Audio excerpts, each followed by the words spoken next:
Hey, what's up, guys, and welcome back to another World Cup review. The last game of the day. I mean, technically, this video is gonna go out later because look, these games for me are basically so we have got 6 p.m. for me. Will be obviously France, Saudi, and then hours later, like 2 hours later at 9 or so, will be the next game. Which game was it? Was it Denmark, Tunisia? I think it was. Then around 12, there's another game for me. Midnight, by the way. I'm talking about midnight for me. And that was Poland, Mexico, Poland. And then this game happened at 3 a.m. What am I supposed to do? The game finished at 5 plus a.m. in the morning for me. So I'm sorry for this video going out later. But France getting an absolutely vital victory and smashing Australia. Really, I know Australia got that opening goal from good win.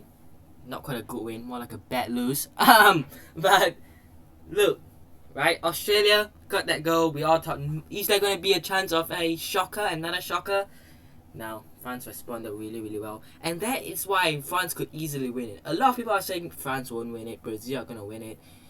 Because France have lost Benzema, they've lost Nkunku, they've lost Lucas Hernandez today. But I've got to say, this France side is still full of quality, right? Benzema out, Giroud doing quite well, and Nkunku out. Okay, not quite an out-and-out replacement, but they still have Mbappe, they still have Dembele, they brought in Kolo Muani, they still have decent options in there. That midfield is a bit weaker without Pogba and Kante, but Tchouaméni coming in as well. With Rabiot today, we'll probably see a bit of change. But I think Rabiot is still his favourite option.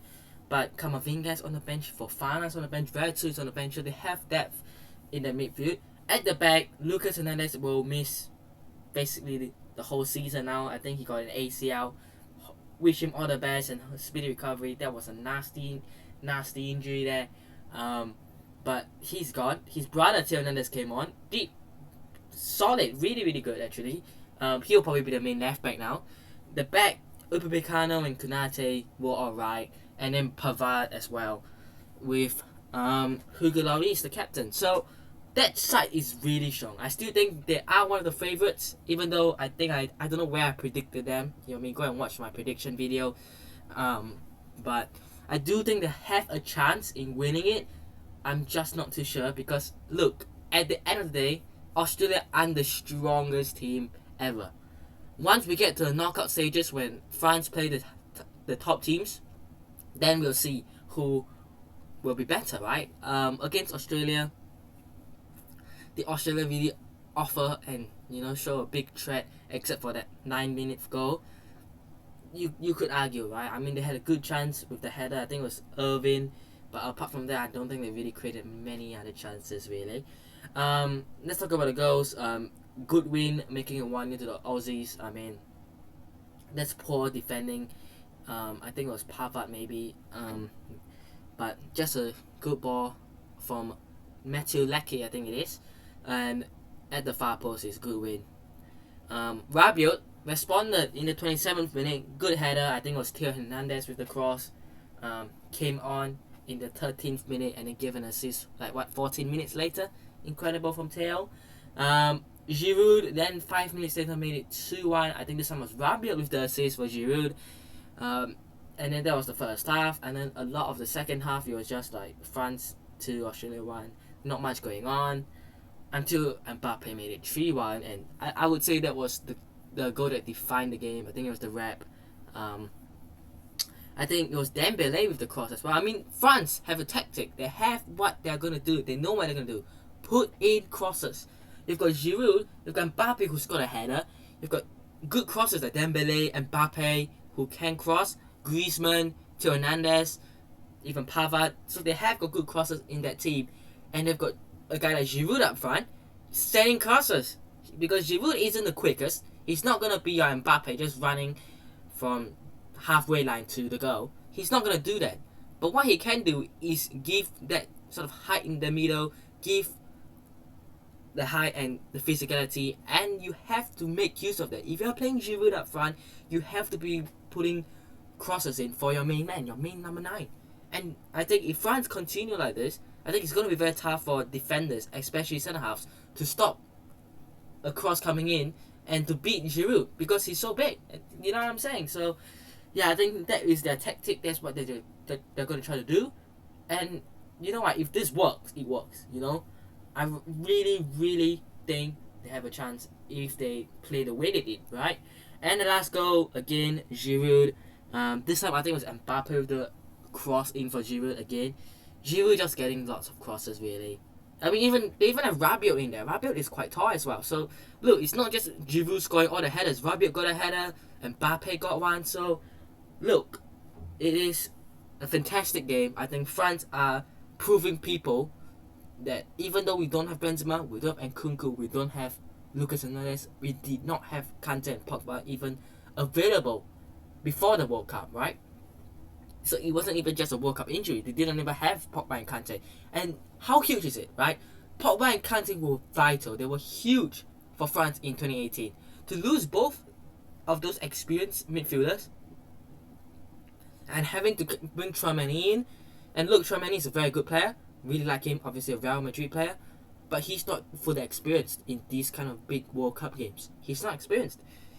Next in Rabiot, okay, bit of experience. But is it good enough? Guess it was today. But losing those two, Benzema, I actually feel so bad for Benzema. You know, not being there. You know, he's basically his last World Cup, his last chance. And unfortunate for Benzema.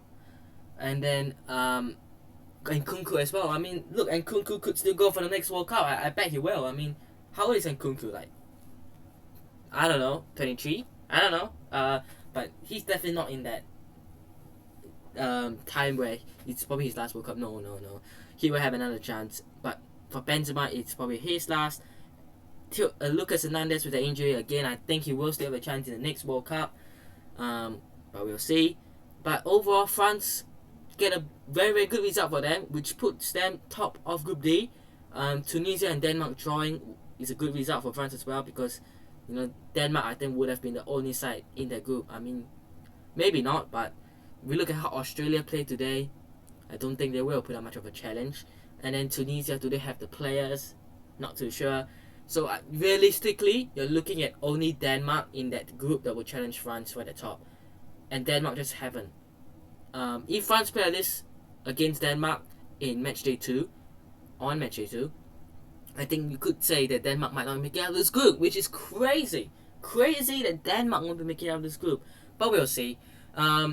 Today, I mean the new day, I'll be doing, I'm not doing a watch along, but I'll be doing the reviews. First game, I think it is 10 a.m. UK, 6 p.m. for me again. I think it is, what game is it? Morocco, Croatia, I think it is. Really, really good game. And then later on, I think it's 1 p.m. UK and 9 p.m. for me. I think it's, was it Germany, Japan, I think it is. What a game that will be. And then I think it will be 4 p.m. again. It could be 12 a.m. for me. I think it's Spain, Costa Rica. And the last game, 3 a.m. for me. I think it's 7 p.m. UK. What is it? The other group game. Canada, Belgium. Yes. Some really, really interesting games. Germany, Japan, I'll be looking out that. Right? I said this to my mate the other time. I said if Japan can win, I think Japan could go through. And then the other Group E games. What fantastic games they're going to be. Canada with their young roster. Can they defeat Belgium? And then you also have the other game, Morocco, Croatia. What an evenly matched game that's going to be. Hakimi, Ziyech, Mazraoui against Luka Modric and his side. Who is going to come out victorious? Let me know your predictions. I mean, that's if I can make this video on time. I'm not too sure I will, to be fair. But that'll be it for today's review. Hope you guys have enjoyed today's review. Hit the like button if you guys did. Subscribe to the channel if you guys aren't already. And I'll see you guys in the next one. Peace.